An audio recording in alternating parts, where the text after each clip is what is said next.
স্বাগত দীপ্ত সংবাদে, সাথে আছি আমি কাজী আসিফুজ্জামান। শুরুতেই বিআরবি কেবলস সংবাদ শিরোনাম। বহুল আলোচিত মাগুরার শিশু আসিয়া ধর্ষণ ও হত্যা মামলায় আপিলের রায় আজ।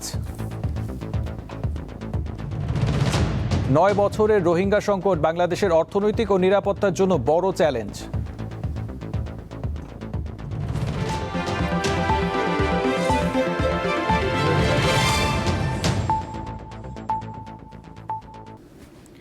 মিয়ানমারের রাখাইন রাজ্য থেকে বাস্তুচ্যুত হয়ে বাংলাদেশে আশ্রয় নেয়া রোহিঙ্গাদের সংকট দীর্ঘস্থায়ী রূপ লাভ করেছে।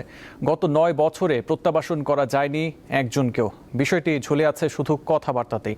বিশেষজ্ঞরা বলছেন, রোহিঙ্গা ইস্যুটি এখন বাংলাদেশের জন্য অর্থনৈতিক ও নিরাপত্তার জন্য বড় চ্যালেঞ্জ হয়ে উঠেছে। 2017 সালের 25 আগস্ট মিয়ানমারের রাখাইন সেনা অভিযানের মুখে প্রাণ বাঁচাতে বাংলাদেশে অনুপ্রবেশ ঘটে লাখ লাখ রোহিঙ্গার। সেই সংকট 1 দশকে পা দিলেও প্রত্যাবাসনের পথ এখনও অনিশ্চিত। কক্সবাজার ও ভাসানচর মিলিয়ে বাংলাদেশে এখন কমপক্ষে 12 লাখের বেশি রোহিঙ্গার বসবাস। বিশ্বের সবচেয়ে বড় শরণার্থী শিবিরে জন্ম নিয়েছে নতুন একটি প্রজন্ম, যারা কখনো মিয়ানমার দেখেইনি।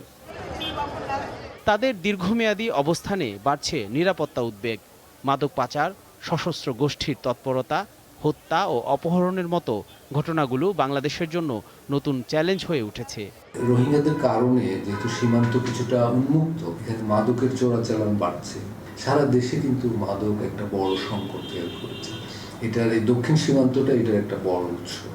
ফলে রোহিঙ্গাদের কারণে আসলে বাংলাদেশ বহুমাত্রিক সমস্যায় পড়ে গেছে। বিশ্লেষকদের মতে রোহিঙ্গা প্রত্যাবাসনই এসব সমস্যার একমাত্র সমাধান। তবে মিয়ানমারের অভ্যন্তরীণ অবস্থা বিবেচনায় আপাতদৃষ্টিতে তা বাস্তবায়ন অত্যন্ত কঠিন বলে মনে করেন তারা। রোহিঙ্গাদের সংকটের সমাধান তো একটাই, তাদের ফেরত পাঠানো।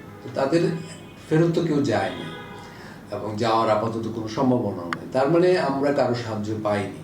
এই যে 3 লক্ষাধিক রোহিঙ্গার তালিকা প্রকাশ করে মিয়ানমার তাদেরকে শনাক্ত করেছে বলে ঘোষণা করেছে, এইটা আমার যতটা না মনে হয় যে প্রত্যাবাসন প্রক্রিয়া শুরু করা বা সেই 3 লক্ষাধিক রোহিঙ্গাকে মিয়ানমারে নিয়ে যাওয়া, তার চেয়ে অধিক বেশি হচ্ছে আন্তর্জাতিক সম্প্রদায়কে দেখানোর জন্য যে তাদের একটা সদিচ্ছা আছে। রোহিঙ্গাদের জন্য দিন দিন কমছে বিদেশি অর্থায়ন।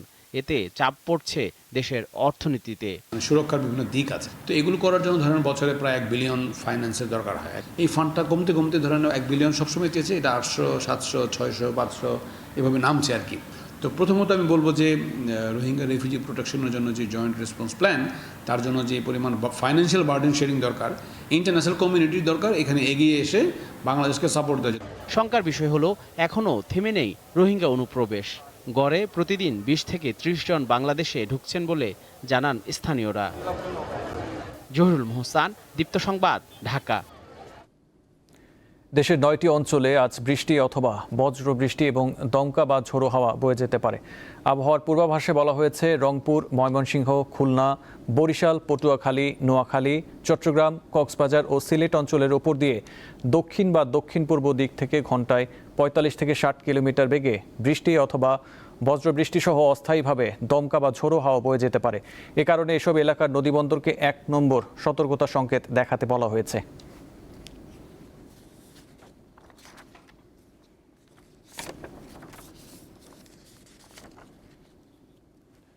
কোনো স্থায়ী জমি বা ঘরবাড়ি নেই। জন্ম থেকে মৃত্যু পর্যন্ত ছোট একটি নৌকাই তাদের একমাত্র ঠিকানা। ভাসমান এই জনগোষ্ঠীর নাম মান্তা। নদী ভাঙ্গন ও চরম দারিদ্র্যের কারণে জমি হারিয়ে তারা প্রজন্ম ধরে নৌকায় থেকেই মাছ শিকার করে জীবিকা নির্বাহ করে আসছে। নৌকার এই সংগ্রামী জীবনের গল্প ভোলা সদরের ধনিয়া ও রাজাপুরের। ভাবুন তো, এমন একটি ঘর যার নিচে কোনো মাটি নেই, ঝড় বাতাস এলেই দুলছে। আমার পেছনে আপনারা লক্ষ্য করছেন সারি সারি নৌকা। এই নৌকাগুলো দূর থেকে দেখে মনে হবে মাছ ধরার নৌকা, কিন্তু না, এগুলোতেই এক একটি পরিবারের স্বপ্ন, এক একটি পরিবারের ঘর। এই ঘরেই এই মানুষগুলোর বসবাস। রান্না, খাওয়া দাওয়া, ঘুম সবই এতে। নানা প্রতিকূলতার মধ্যে দিয়েই কাটছে তাদের সংগ্রামী জীবন। জায়গা নাই, জমিন নাই, নদীতে বসবাস করি, সবসময় নদীতে থাকি। ঝড় তুফান আইলেও ভয় করে, মনে করেন যে সময় ঝড় তুফান আসে মনে কয় জানি আমরা মারা যাবো, ডুবে যাবো নদীর ভিতরে, এরকম লাগে। আমাকে বাইরে করা যাইতে অনেক কষ্ট হয়, বাথরুমে যাইতে কষ্ট হয়, নাই জায়গা জমি, নাই বাড়ি গাড়ি। বাচ্চা বুচ্চা দেখা গেছে অনেক সময় পড়িয়া নদীতে অ্যাক্সিডেন্ট হয়ে যায়। আমরা গাঙ্গে গেলে খাইতে পারি, গাঙ্গে না গেলে আমাকে পেট খিদার মানুষ, আমরা চলতে পারি না। ঠিক আছে, ঘর পাইলেও তো একটু ভালো মতন পড়ালেখাটা করতে পারি, পড়ালেখারও তো আমাকে ইচ্ছা আছে। পড়ালেখা করে আমরা তো একটা ভালো চাকরিও করতে পারি। আমরা কি জেলে দেখে কি আমাকে পড়ালেখার ইচ্ছা নাই? যে সরকার বর্তমান রালিংয়ে চলতেছে, আশা করি সে স্বপ্ন পূরণ করতে পারবে। নদীতেই জীবন, নদীতেই জীবিকা।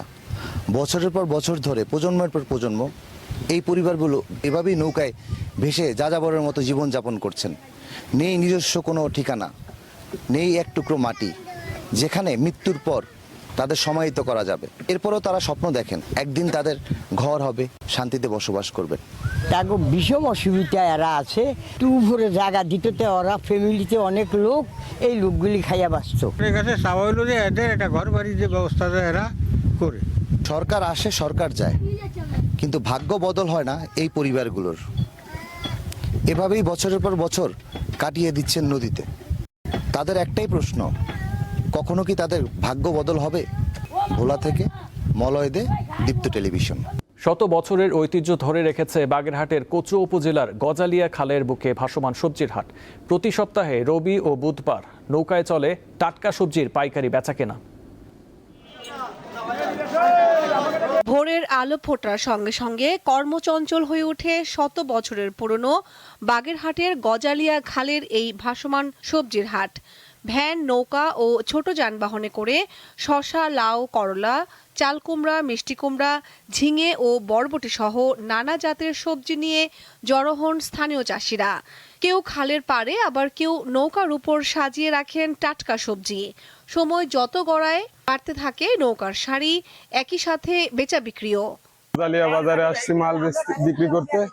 আমরা চাল কুমড়া, শসা, করলা বিক্রি করলাম।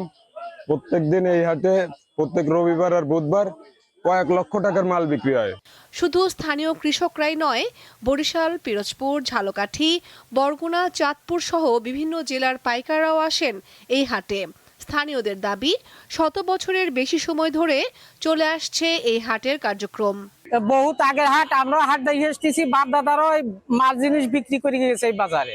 তবে ঐতিহ্যবাহী ও সম্ভাবনাময় এই হাটে রয়েছে নানা সমস্যা, বিশেষ করে ভাঙাচোরা সড়ক ও অনুন্নত যোগাযোগ ব্যবস্থার কারণে কৃষক ও ব্যবসায়ীদের দুর্ভোগ পোহাতে হয়। খালের পাশ থেকে একটা রাস্তা ছিল, যে রাস্তাটা এখন আসলে দখল হয়ে গেছে।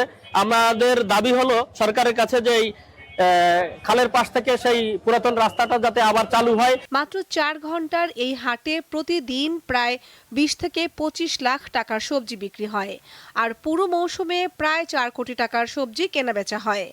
কামরুন নাহার, দীপ্ত, বার্তাকক্ষ। এবারে আন্তর্জাতিক প্রসঙ্গ। ইরানের অর্থনীতিকে বিশ্ব থেকে বিচ্ছিন্ন করতে অপারেশন ইকোনমিক আউটকাস্ট নামের বড় ধরনের অর্থনৈতিক বিধিনিষেধ ঘোষণা করেছে যুক্তরাষ্ট্র। এই পদক্ষেপের কথা জানায় স্থানীয় সময় সোমবার অর্থ মন্ত্রণালয় থেকে এই ঘোষণা দেওয়া হয়। সংবাদ সম্মেলনে অর্থমন্ত্রী স্কট বেসেন্ট এই বিধিনিষেধকে অর্থনৈতিক ডি-ডে বলে উল্লেখ করেছেন। তিনি জানান, তেল খাতসহ ইরানের সব আয়ের উৎস বন্ধ করে দেয়া এবং অন্যান্য দেশ ও কোম্পানিগুলোকে তেহরানের সঙ্গে ব্যবসা করা থেকে বিরত রাখাই এই অভিযানের মূল লক্ষ্য। যারা ইরানের সঙ্গে তেল বেচাকেনা ও ব্যবসা চালিয়ে যাচ্ছে তাদের প্রতি সতর্কবার্তা উচ্চারণ করে তিনি বলেন, বিশ্বের বিভিন্ন দেশকে যুক্তরাষ্ট্র ও ইরানের মধ্যে যে কোনো একটিকে বেছে নিতে হবে।